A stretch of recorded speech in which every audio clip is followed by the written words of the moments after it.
Can I just say one thing firstly? I love the name Eat Sleep Boxing Repeat.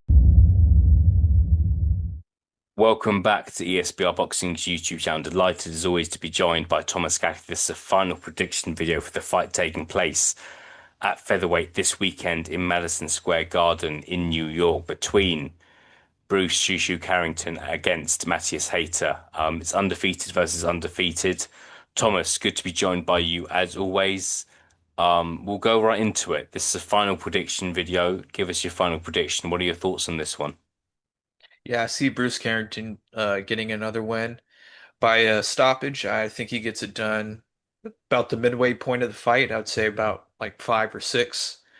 Yeah, I think this will be another uh, standout performance from Carrington, and yeah, it is for the WBC interim belt. So I think this is a level like right before world title stage.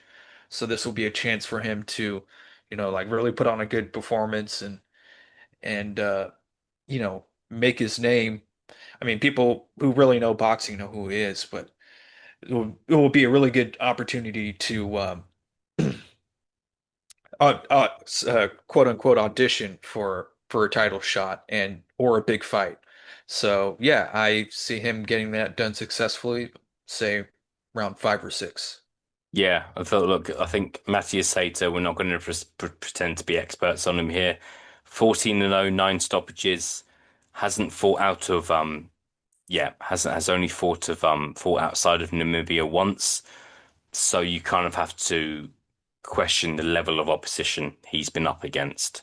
Um, but we'll see. But we'll see. Look, still looking forward to this one. You can't write him off. It is always fun when there's two undefeated fighters against each other because you kind of someone's going to be beaten for the first time. Someone's going to kind of be shown the blueprint. But Bruce Carrington, a strong favorite here.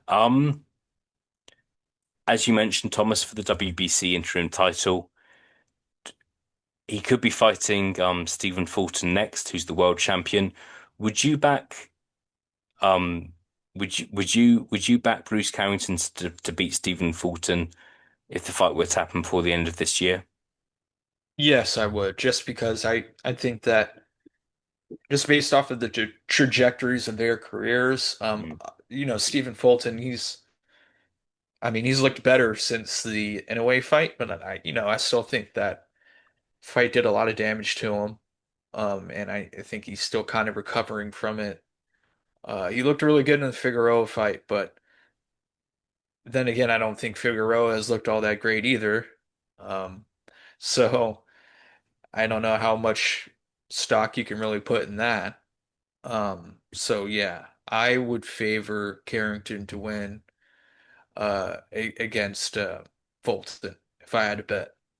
Yeah, no, for sure. Well, hopefully that fight happens next. I think Bruce Carrington, like we've been hearing about him for a while now, so you hope that a big win is on the horizon. How highly do you rate this guy, Thomas? Because I think some people are really shouting about this guy from the rooftops.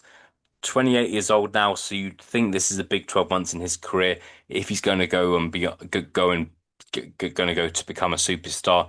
How highly do you rate him? Like, can he kind of not only be world champion, but he kind of reach the heights of the likes of Jaron Ennis, David Benavidez, Teofimo Lopez, Devin Haney, like in terms of kind of stardom, in terms of accomplishments, can he go that far in your opinion?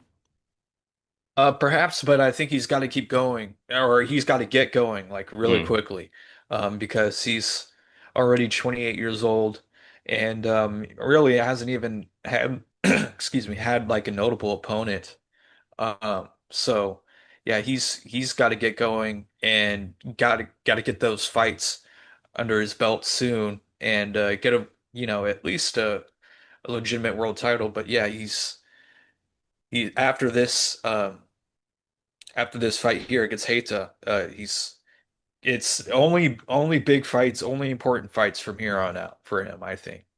yeah, yeah. Like I hope so. Like me and you discuss on almost a weekly basis how great the featherweight division is. I hope Bruce Carrington can be a good addition to that. Obviously, as you know, Nick Ball, Rafael Espinoza, Stephen Fulton.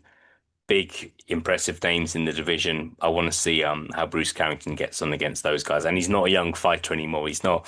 We're not talking about kind of Floyd Schofield here, who's 22 years old. We're talking about someone who's kind of been around for a little while now. So I'm interested to see how Saturday goes, and if he wins, how big a fight the next fight's going to be. Thomas, good to be joined by you as always. Thank you for your time. We'll speak to you again soon. Likewise, thank you.